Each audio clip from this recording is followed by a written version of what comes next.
Me habéis pedido que hable de reducción de emisiones en el sector ganadero y hablando de gases de efecto invernadero, pues verdaderamente podría haber cambiado el título y haber dicho en búsqueda, que lo hago a veces, en búsqueda de Santo Grial, ¿no? Que es lo que está intentando buscar ahora no solo la ganadería, sino casi cualquier sector económico en la actualidad.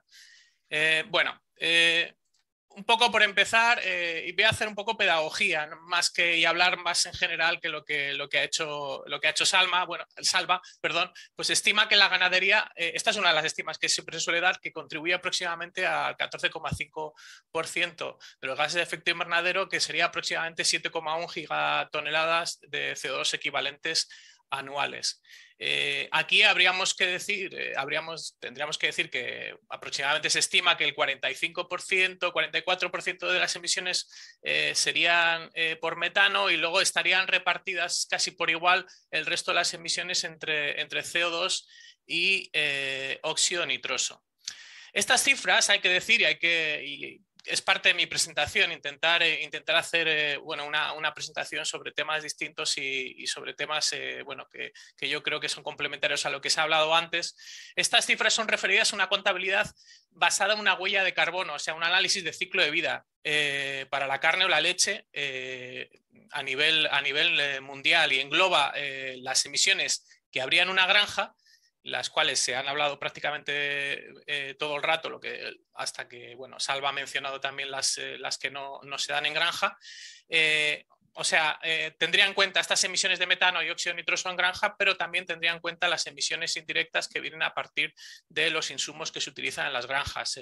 Por ejemplo, estamos hablando de la huella que tendría pues, producir piensos o fertilizantes de síntesis.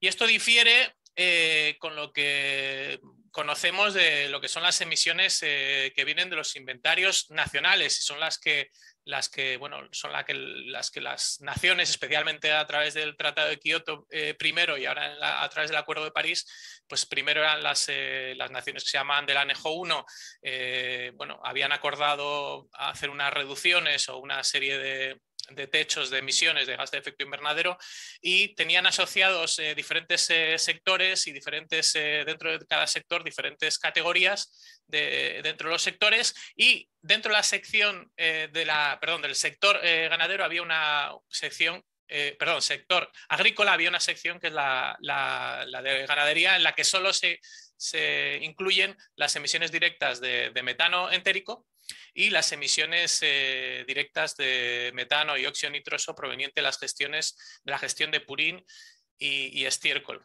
Entonces aquí tendríamos, por ejemplo, las que habría, bueno, las tendencias que ha habido inventoriadas en España desde el año 1990. Así, para hacernos una idea comparativa de las emisiones que se contabilizan en una huella de carbono, que eran los que hablaba antes, frente a un inventario de emisiones, tengo este tipo de datos que proviene del JRC, en el cual para diferentes países y luego para toda Europa se hacía esa huella de carbono de la ganadería o de los productos ganaderos en Europa y en este caso podíamos ver el porcentaje de los mismos que realmente estarían reflejados en un inventario dentro de la categoría de ganadería. Entonces estaríamos hablando que aproximadamente entre el 33, el 40 y 41% podríamos identificar dentro de las categorías de ganadería dentro de los inventarios y bueno, hay ese 8% incluido una categoría que viene dentro de suelos agrícolas y óxido nitroso proveniente del pastoreo, que bueno, pues también podríamos incluirlo. Sin embargo, bueno, como podéis ver aquí, dentro de un análisis de huella de carbono de la ganadería en España, y va a ver, estas cifras son bueno, de un caso específico y seguramente puedan variar, pero para que veáis que son bastante importantes las emisiones indirectas que tendría consecuencia la actividad ganadera. Cuando estamos hablando de emisiones indirectas hablamos de, sobre todo, emisiones para producir piensos que generalmente un gran porcentaje ni tan siquiera los ingredientes no se van a producir en España. Y luego también hablamos de emisiones relacionadas con uso energético, en parte pues posiblemente puede haber parte de uso que se dé en España, pues en la granja mismo, pues evidentemente la maquinaria, la energía se utiliza y se gasta de España, pero mucha otra energía que tenga que ver con transporte o con fabricación de insumos que no se hace en España, pues esas emisiones se darán en otro sitio. Así que lo que quería plantear en uno de los primeros retos que nos encontramos dentro del sector es sobre qué contabilidad debiéramos usar para basarnos en las reducciones en emisiones ganaderas. ¿Cómo contabilizamos esta neutralidad climática? ¿Contabilizamos una contabilidad de huella de carbono, como sería esta, o nos ceñimos a los inventarios nacionales de gases de efecto invernadero de España? Bueno, si pensamos que lo hacemos en base a huellas de carbono, aquí os muestro unos números de estudios de huellas de carbono de la leche en España. Estos son estudios que han sido publicados en revistas internacionales en azul, con los valores y comparativamente con un valor que se suele utilizar mucho cuando se habla de huellas de carbono de la leche, que es el de un artículo de Puran Nemes en 2018, creo que es de la revista Science, que es un poquito mayor. Entonces, una de las primeras cosas que hay que comentar es que las huellas de carbono, pues cuando hablamos de productos ganaderos o de productos agrícolas, pues se pueden matizar de una mayor o una menor medida, sobre todo si consideramos las condiciones particulares que hay en las granjas que estamos estudiando. Pues no va a ser lo mismo una granja, ya no solo en diferentes países, sino no va a ser lo mismo una granja de vacuno de leche en Galicia que una granja de vacuno de leche en Valencia. Entonces, pues para trabajar sobre estas huellas de carbono, pues conviene ser lo más específico posible. Dentro de ejemplos, y estos son trabajos que hemos hecho hace poquito, esto yo creo que era sobre huellas de carbono de vacuno de leche en la cornisa cantábrica. Tenemos un ejemplo en el cual hemos hecho un estudio en el cual estábamos viendo el potencial de reducción de la huella de carbono de esta leche, pues a través de diferentes medidas. Aquí tendríamos el hecho de tener una alimentación distinta, unos piensos con una menor huella de carbono, pues hemos estimado un potencial de un poco más de un 10% de reducción de la huella total de la leche. Luego los aditivos, en este caso estamos hablando de aditivos de la alimentación de los animales, aditivos para inhibir el metano, pues tenían un menor alcance, ¿no? Una menor potencial.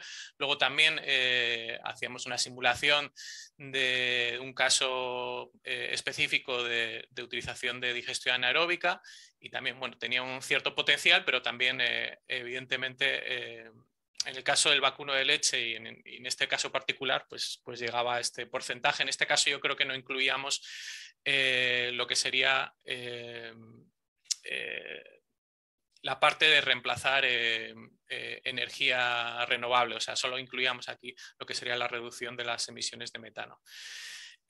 Y luego, teníamos otra medida que era la combinación de todas ellas, en el cual llegábamos casi a un 25% de reducción. Bueno, esto sería un ejemplo. Otro potencial aspecto a considerar, si estamos hablando de huellas de carbono, es si ponemos en valor el potencial secuestro de carbono en suelos o en material leñoso asociado a la ganadería.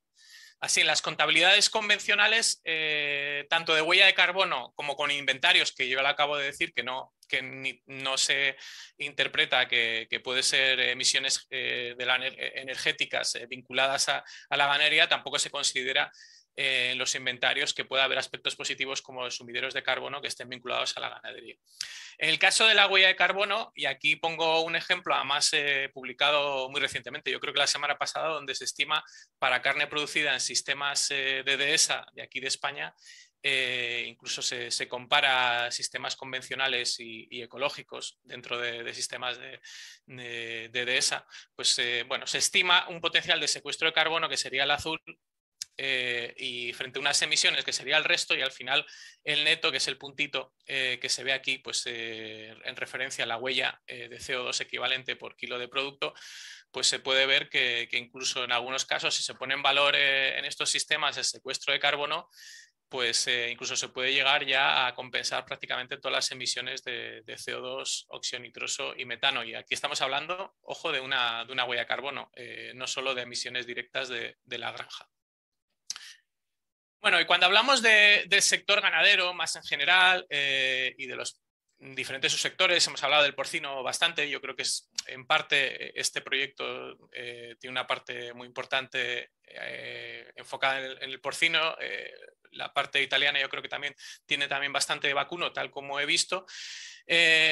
Prácticamente todos los subsectores, todas las especies dentro de la ganadería, pues ya han publicado sus estrategias de neutralidad climática.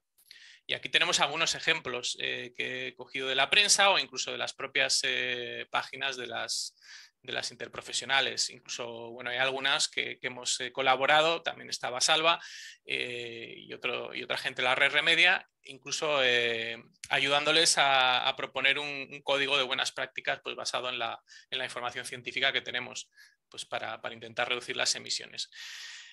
Una problemática que se está viendo actualmente y no solo tiene que ver con la ganadería es, bueno, es otro escollo que es que este tipo de estrategias a veces se utiliza una serie de expresiones que no son exactamente análogas. Se habla de emisiones cero netas, neutralidad de carbono, neutralidad climática, neutralidad de gases de efecto invernadero. No son todas estas expresiones no significan lo mismo y además, bueno, también respecto al Tratado de París no tiene la misma vinculación respecto al objetivo. Bueno, uno de los objetivos, por cierto, hablando del Tratado de París, es llegar al cero neto. ¿Vale? Y aquí lo estaría intentando mostrar gráficamente lo que quiere decir. Con este cero neto, al 2050 lograríamos añadir como mucho 2 grados o preferiblemente 1,5, dependiendo de las trayectorias de descarbonización, 1,5 grados o 2 grados, preferiblemente 1,5 respecto a la época preindustrial. O sea, en este caso, a partir de 2050 deberíamos conseguir que estas rutas de descarbonización empezáramos a emitir un cero neto, lo cual quiere decir emitir menos de lo que somos capaces de capturar en sumideros de CO2. Vale, en esta siguiente gráfica, lo que es, bueno, proviene de último informe del IPCC, lo que se muestran son diferentes, lo que sería el efecto de diferentes trayectorias. Bueno, la que habla de 5, este valor que pone aquí quiere decir el rango de temperaturas que nos llevaría este tipo de las trayectorias que van detrás de estas, bueno, de este reflejo en la temperatura global. Entonces, las que estamos intentando buscar son estas dos de aquí abajo, que nos pondrían entre 1 y 2,6. Hay muchas más trayectorias estudiadas, pero bueno, esto es un ejemplo. Y de hecho, dentro de estas trayectorias, solo estas dos se intentaría producir este cero neto desde el año 2050. ¿Vale? ¿Qué conllevan estas rutas de descarbonización en relación a los diferentes tipos de gases de efecto invernadero? Pues si miramos para el CO2 y miramos estas dos últimas rutas, que eran las que estábamos hablando antes, estos son emisiones de CO2 que tendríamos, trayectorias de emisiones de CO2 que tendríamos que ir haciendo en referencia del 2050 y luego 2100. Lo que vemos es que se llega a un cero neto a partir de 2050 en estas dos, o sea que básicamente empezamos sobre todo en la última, la que nos aproximamos al 1,5, pues a partir de 2050 tendríamos que incluso estar por debajo de ese cero neto de CO2. ¿Qué pasaría con el óxido nitroso y el metano? Que en el caso de la agricultura y en la ganadería en especial, pues el metano sobre todo son gases que produce el sector de una manera muy grande en relación con otros sectores. Aquí lo que se ve es que las trayectorias que se están describiendo como que serían, nos llevarían a este cero neto del Acuerdo de París, pues viendo estas últimas trayectorias de aquí, estas últimas rutas, pues veríamos que a diferencia del CO2 no se requiere que lleguemos a un cero neto, ni para el óxido nitroso ni para el metano. ¿Vale? Y aquí es fundamental entender las diferencias, cuando hablamos sobre todo de metano y CO2, las diferencias que tienen que ver con la vida que tiene este gas en la atmósfera. A diferencia del CO2, que una vez es emitido permanece durante cientos y miles de años, el metano permanece poquito tiempo. Y ahora lo puedo mostrar en esta pequeña representación. Eso sí, mientras que el metano los primeros años calienta muchísimo más que el CO2, que se estima que aproximadamente de media en los 20 primeros años de emisión del metano estimaría aproximadamente 80 veces más que el CO2 en estos 20 años. Luego lo que sucede es que mientras que el CO2 sigue estando en la atmósfera una vez emitido durante cientos y miles de años, como os decía antes, pues el metano prácticamente deja de estar en la atmósfera y desaparece en este caso. Y esto como lo intentamos explicar, o un poco para que se entienda también cómo se refleja luego en las dinámicas, en la atmósfera. Bueno, para el CO2, como hemos hablado, es un gas acumulativo, ¿no? Entonces lo que estamos diciendo es que una vez se emite, pues permanece durante la atmósfera cientos y miles de años, con lo cual por eso necesitamos llegar a cero. Si utilizamos una analogía que sería la bañera, que la hemos utilizado ya muchas veces, tanto para el CO2 y para el metano, básicamente la bañera del CO2, siendo que el agua en la bañera representa la concentración del CO2, el sumidero es muy, muy pequeñito. Entonces, por mucho que cierres el grifo, a no ser que lo cierres prácticamente entero, la bañera se te sigue acumulando de CO2. ¿Vale? Solo podemos disminuir la concentración, no disminuir, sino llegar a mantener la concentración de CO2, pues prácticamente cerrando el grifo, que es lo que llamamos el cero neto de CO2. En el metano es distinto. El metano, pues tendríamos que es un gas que no se acumula, a no ser que incrementemos las emisiones año a año. En este caso, en la bañera, pues lo que tenemos es un sumidero muy grande, ¿vale? Entonces, si tenemos que lo que sale del grifo es igual que lo que sale de la bañera, pues entonces tendríamos que la concentración de metano en la atmósfera no se incrementaría, y así las emisiones de metano pues podríamos tenerlas constantes, y así el efecto del metano sobre las temperaturas globales podríamos hacerlos que se mantuviera constante a lo largo del tiempo, a diferencia del CO2, que cualquier adición de metano va a acumularse en la atmósfera. ¿Y esto qué repercusión tiene para la ganadería? Pues aquí, bueno, hablando muy en general y hablando de la ganadería global, aquí básicamente tenemos, mirar solo la gráfica, lo que tiene que ver la línea verde. Si hablamos desde la época preindustrial, desde 1880 hasta aproximadamente 2020, estas son las emisiones de CO2 equivalentes que el metano de la ganadería ha ido añadiendo.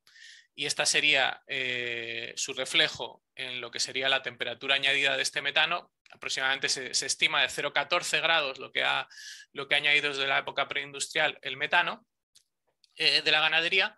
Entonces, si lo pensáramos a 2050, lo que acabo de decir antes sobre las dinámicas en la atmósfera del metano del metano, que no es acumulativo, si consiguiéramos reducir aproximadamente un 0,3% anualmente, conseguiríamos estabilizar aproximadamente en 0,15 grados el efecto del metano ganaderil en lo que sería la temperatura global. ¿Qué pasaría si tuviéramos la misma emisión en CO2 equivalentes en CO2 equivalentes, pero que viniera de un CO2 fósil? Por ejemplo, de la industria, pues lo que tendríamos que hacer no nos valdría ese 0,3% anual de reducción, sino que tendríamos que hacer una reducción a cero, que es lo que tenemos que hacer para lo que sería el cero neto de CO2 en el Acuerdo de París. Bueno, aquí tengo unas pequeños ejemplos en el cual un estudio reciente analizábamos para el ovino europeo de leche y usando emisiones de huella de carbono, o sea, usábamos ya no solo las emisiones de los inventarios, sino las de metano, CO2 y óxido nitroso, provenientes de energía, también de lo que sería la utilización de piensos, fertilizantes, etcétera. Veíamos añadiendo diferentes mitigaciones a nivel europeo con diferentes intensidad de estas medidas, pues cómo la introducción de estas medidas pues podría ayudar a esto es temperatura añadida respecto al año 2020, pues bueno, lo que podíamos ver es con qué porcentajes de reducción de la huella en este caso de la leche del ovino en Europa, pues podríamos ya estabilizar el efecto de esta producción en lo que serían las temperaturas globales o incluso luego ayudar a retirar parte de esas temperaturas que ya habían añadido estas producciones ganaderas. Y bueno, ya para terminar, una pequeña parte que tiene que ver con políticas y también, bueno, en este caso lo que tiene que ver con el pacto del metano que se hizo hace bastante poco en la COP26, en el cual más de 100 países habían acordado reducir sus emisiones de metano en la atmósfera, aproximadamente un 30%. Reduciendo estas cantidades se podría contribuir a reducir las temperaturas globales en aproximadamente 0,1 grados. Así, teniendo en cuenta los países que han firmado, que no todos los países. Yo creo que Rusia, por ejemplo, no había firmado y bueno, algunos otros países importantes. Y por poner en perspectiva frente a la problemática actual, el enfriamiento de 0,1 grados de la reducción del 30% del metano sería aproximadamente la misma temperatura, pero en sentido contrario que que los combustibles fósiles desde el Acuerdo de París de 2015 han estado añadiendo a la atmósfera.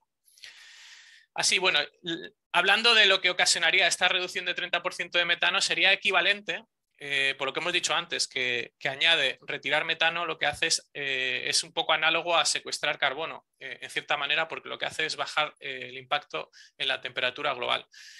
Análogamente, haciendo números muy gruesos, pues estos serían esta reducción del 30% de metano lo que sería equivalente a plantar árboles con un secuestro aproximadamente, bueno, basándonos en estas cifras que bueno, son bastante groseras, pues bueno, tendríamos estas áreas aproximadas equivalentes de reforestación análogas a este 30% de metano en el acuerdo. Bueno, y ya mensajes claves finales, esto sí que de verdad es la última transparencia, pues un poco remarcar que la ganadería afecta a las temperaturas globales de forma muy significativa y por tanto tiene que reducir sus emisiones para alcanzar los objetivos climáticos del Acuerdo de París. Existe una necesidad de armonizar sobre qué marcos de contabilidad y qué fuentes de emisiones y sumideros se han de establecer los objetivos de reducción de emisiones de ganadería. Hay que poner blanco sobre negro sobre esto porque si no no sabemos muchas veces de qué estamos hablando y sobre qué estamos hablando en estrategias climáticas dentro del sector. Como se puede intentar contar, las emisiones de vida corta, como las que tienen que ver con el metano, se han de considerar de forma especial y separada dentro de los planes climáticos debido a su corta vida. Y bueno, considerar que la ganadería podría reducir su impacto es una oportunidad, ya que la reducción de las emisiones de metano podría hacer que impactara de forma positiva, reduciendo el impacto sobre las temperaturas globales con un efecto análogo a lo que sería a sumideros de carbono. Vale. Y aquí, bueno, con esto ya termino y dejo estas dos vídeos que tenemos divulgativos, un poco parte pedagógica de lo que acabo de hablar. De hecho, hay uno que está en italiano, o sea que lo tenemos aquí para nuestros compañeros italianos, y otro más novedoso que lo tenemos aquí de momento solo en castellano. Aquí queda constancia. Y con esto, muchas gracias.